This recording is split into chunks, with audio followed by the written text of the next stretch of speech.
예수님의 이야기 가운데 우리가 오늘 읽은 본문은 상당히 불편한 본문입니다. 이 본문에서 예수님은 대단히 냉정하시고 차가운 모습으로 그려지고 있습니다. 우리가 알고 있는 예수님과는 다르죠.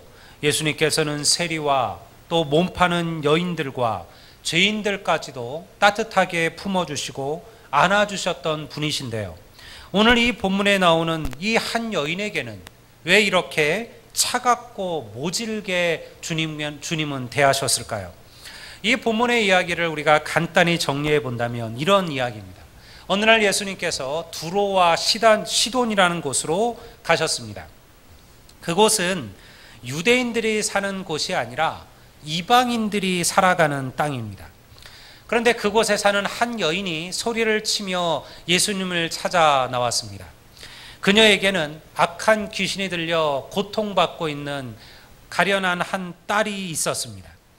그녀는 비록 이방인이지만 예수님이 어떤 분이신지를 알고 있었고 또 예수님의 능력에 대해서 들었습니다. 이 여인은 간절히 주님께 자신의 딸의 병을 고쳐달라고 간구하죠. 그런데 예수님께서 하셨던 첫 마디는요, 그녀의 바램과도 달랐고 우리의 기대와도 달랐어요. 주님은 그 여인에게 이렇게 말씀하셨습니다. 나는 이스라엘의 집에 잃어버린 양 외에는 보냄을 받은 적이 없도다. 다시 말해서 이스라엘의 자손이 아니면 나는 고치지 않겠다라는 것이죠. 그럼에도 이 여인은요, 다시 주님 앞에 엎드려 간구합니다.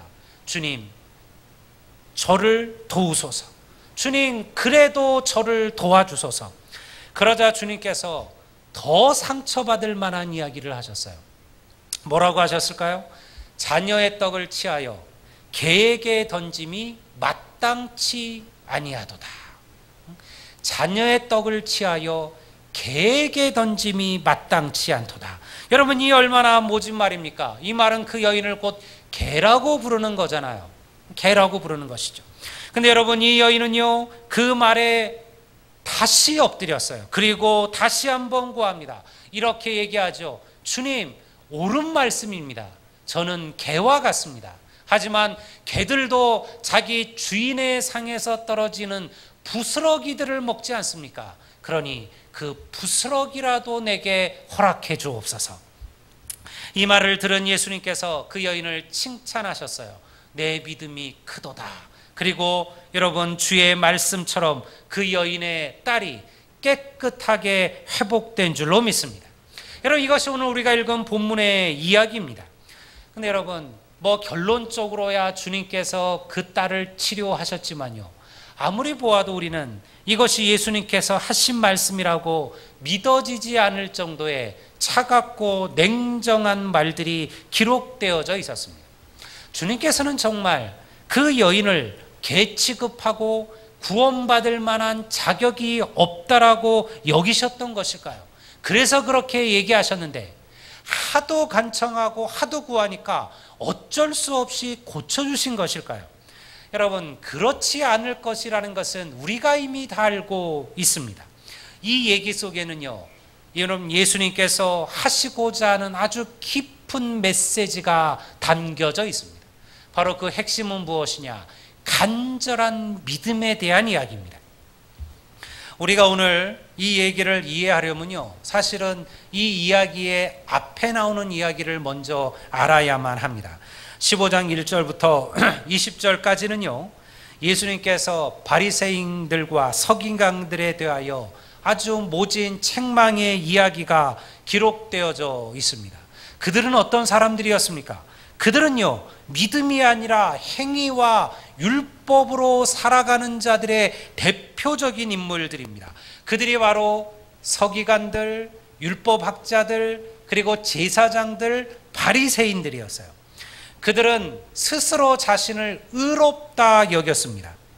주님께서는요, 스스로 의롭다 생각하고 그리고 자기들은 선택받았다라고 말하는 이 바리새인들, 서기관들의 믿음과 모든 이들에게 버림받았으며 그리고 자신을 죄인이라고 여기는 이 가난한 여인의 믿음을 비교하심으로써 우리에게 진정한 믿음이 무엇인가를 가르쳐 주시고자 했던 것이죠.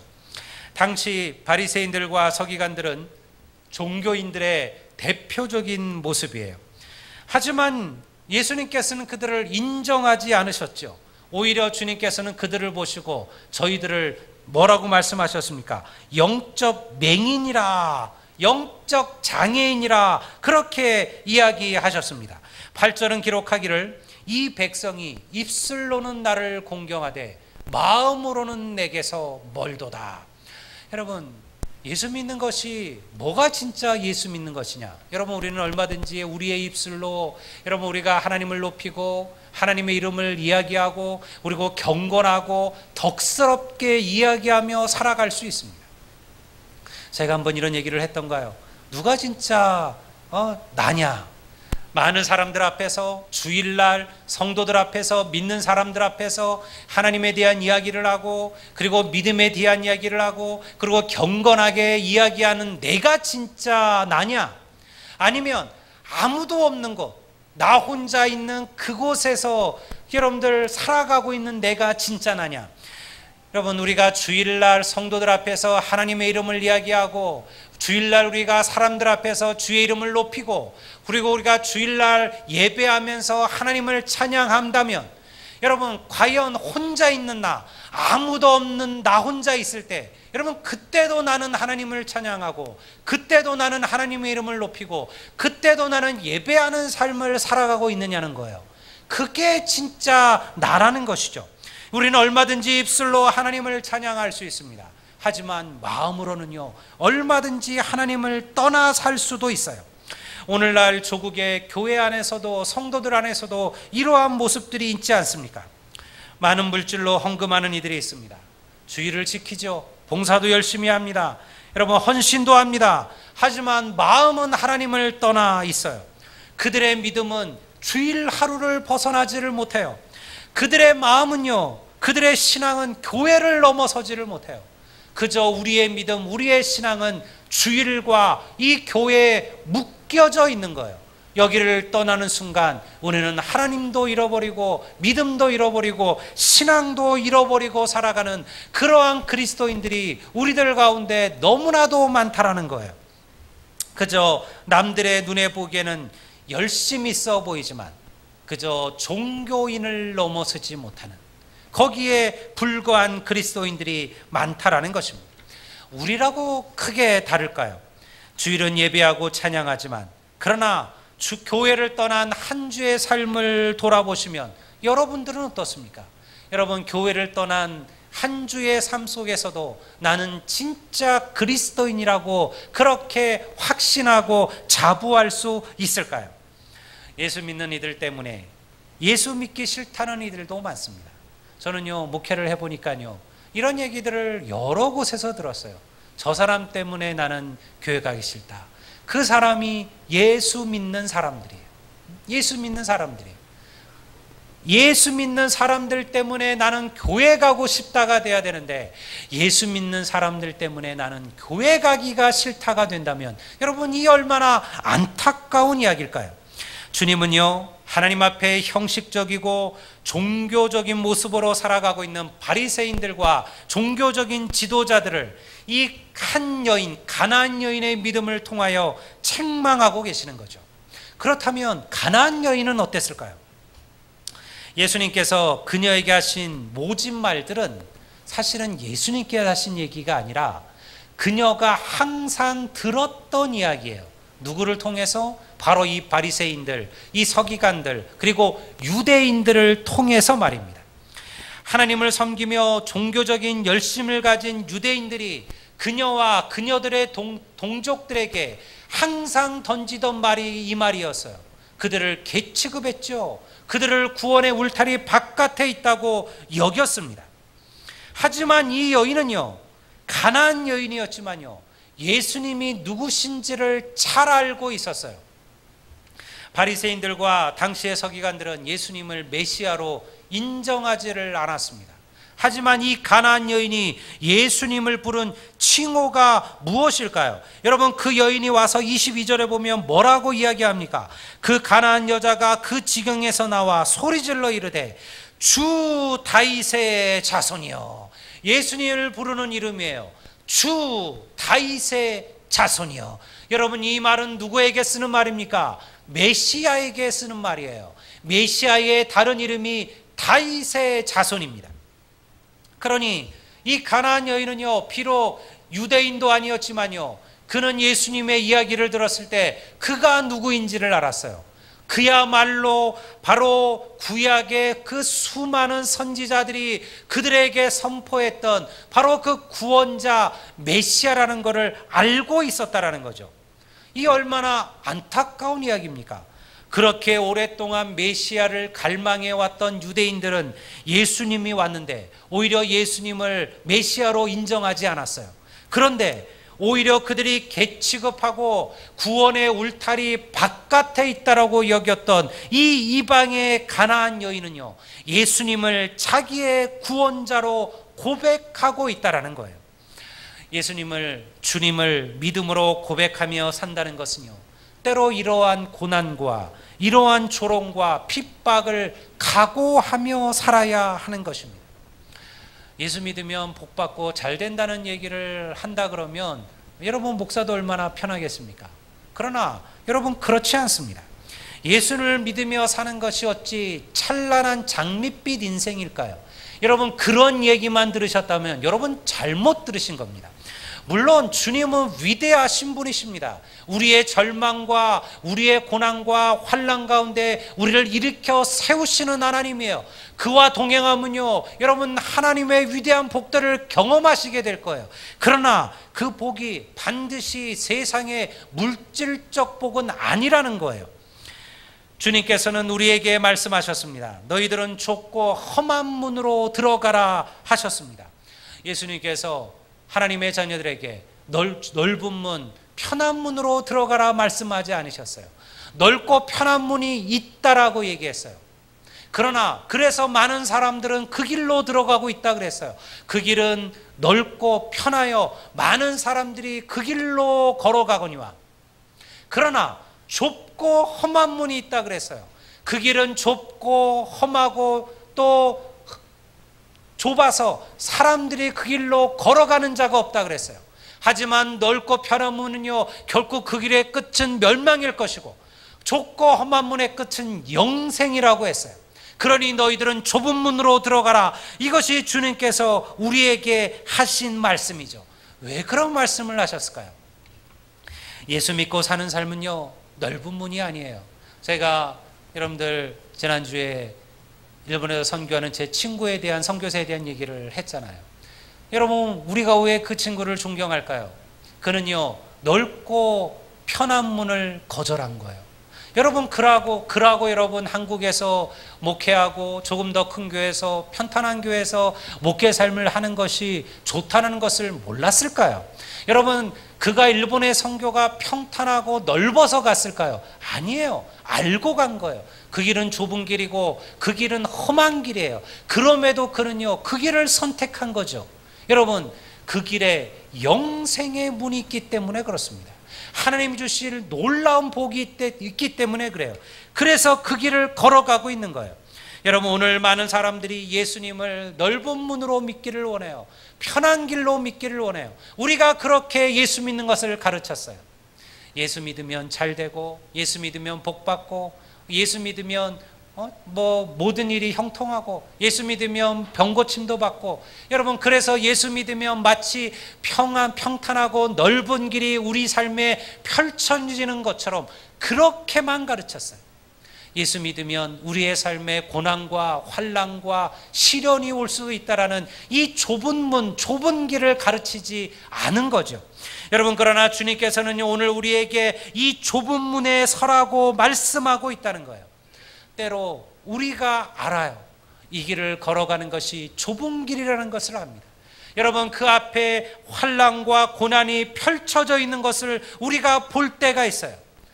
여러분, 혹시 내가 그 문에 서게 된다면, 여러분 그 끝에 있는 영생을 바라보시고 그 좁은 문의 길을 걸어갈 수 있는 그런 결단하시는 성도들이 되시기를 주의 이름으로 축원합니다.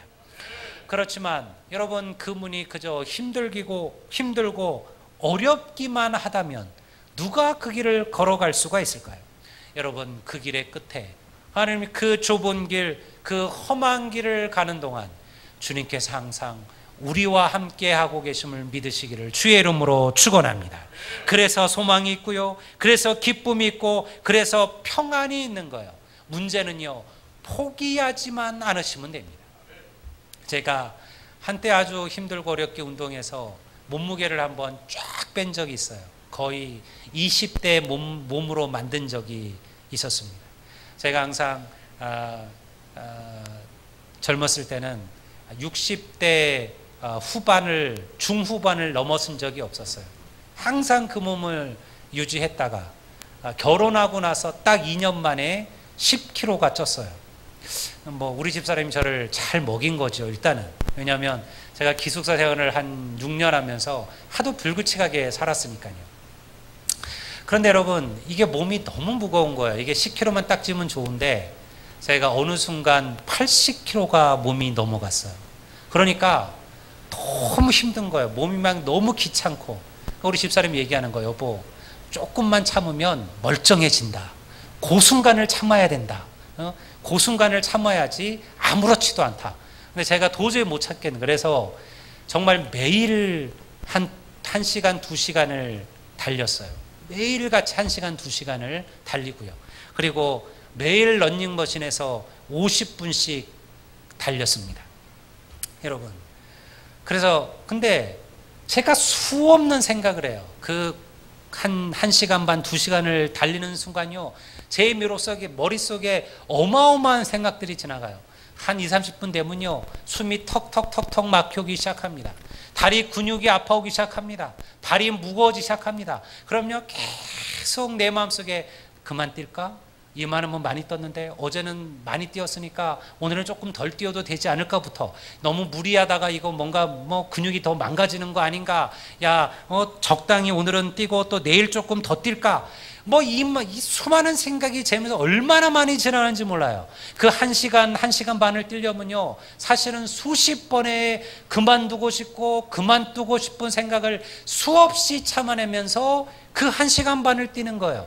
그 1시간 반을 아무렇지도 않게 그냥 단 한 번도 고민과 염려가 없이 그 거리를 뛰는 게 아니에요. 수많은 고민을 합니다. 근데 여러분, 포기하면요, 끝이에요. 그거를 견디고 이겨내면요, 여러분 그 열매를 거두는 거예요. 여러분 그것을 견뎌내야지만 근육도 자라고 몸도 자라고, 여러분들 우리의 심폐 기능도 성장해 가는 것이죠.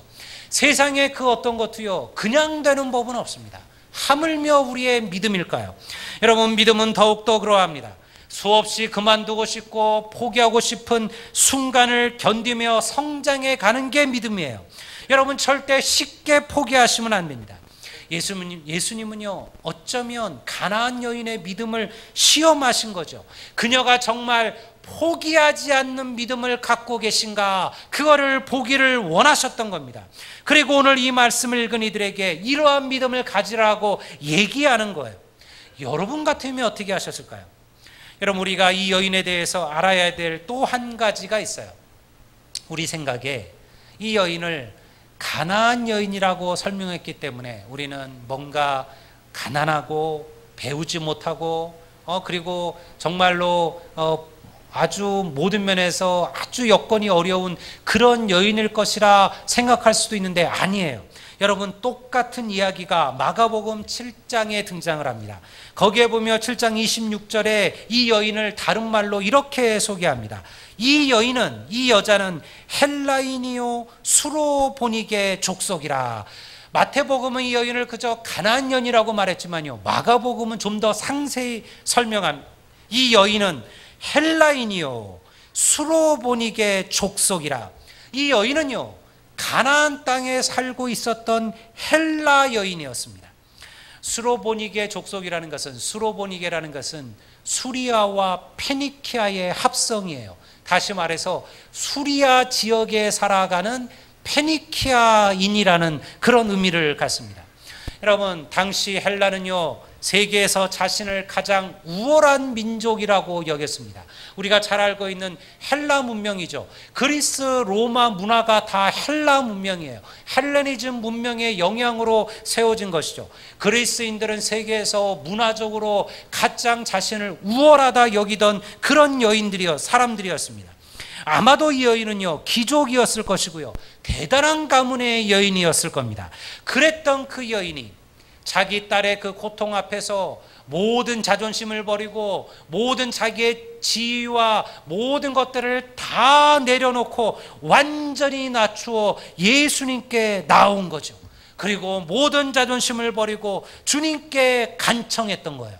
그런데 주님께서는 그 여인을 어떻게 대하셨습니까? 주님께서는 그녀를 사람 취급하지 않으셨어요. 주인의 떡을 취하여, 자녀의 떡을 취하여 개에게 줌이 마땅하지 않다. 이게 주님의 말씀 아닙니까? 여러분, 이런 상황에 부닥치면 예수 믿는 사람들이 가장 많이 하는 말들이 있어요. 뭐라 그럴까요? 더러워서 못하겠네. 이 말에 치사해서 내가 안 하고 만다. 여러분, 저는요, 이런 얘기하는 우리 분들 많이 만났어요. 특별히 믿지 않는 남편, 혹은 아주 믿음을 처음 시작한 그 남편을 가진 아내들이 이 말을 많이 해요.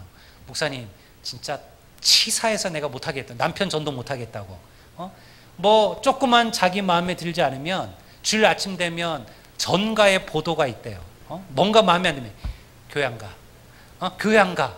이게 아주, 내가 정말 그때마다 아주 치사해서 내가 이 인간을 진짜, 그래 너 가지 마, 이러고 싶은데 여러분, 이게 영혼이잖아요. 이게 생명이잖아요. 그래서 목사님, 내가 참고 내가 치사하고 더러워도 내가 주일 아침만 되면, 토요일만 되면 내가 남편 비위 맞추면서 그 사람 교회더라도 데려오려고 내가 별짓을 다 한다고.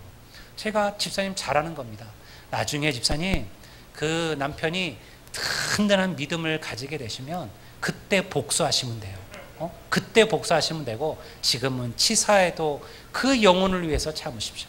여러분, 이 여인이 뭐 때문에 참았을까요? 여러분, 치사해도 참은 거죠. 누구 때문에? 한 영혼 때문에요. 여러분, 자기 딸의 생명 앞에 치사하지만 참은 거예요. 물론 하나님에 대한 믿음이 있었겠죠. 여러분, 우리라도 없겠습니까? 그러나 많은 성도들은요, 이 치사함을 견디지 못합니다. 여러분, 하나님 앞에 자기의 자존심을 내려놓지를 못합니다. 자기의 교만을 꺾지를 못해요. 자기의 지위를 내려놓지를 못해요. 그래서 하나님 앞에 더 가까이 나아가지를 못하는 거예요. 여러분, 주님 앞에 어린아이처럼 나가라고 했습니다. 이 말이 무엇입니까? 모든 것을 내려놓으라는 거예요. 여러분, 우리의 믿음은요, 자존심을 가지고 하나님 앞에 나아갈 수는 없습니다. 완전히 어린아이 같은 심정으로 주님 앞에 굴복하셔야 돼요.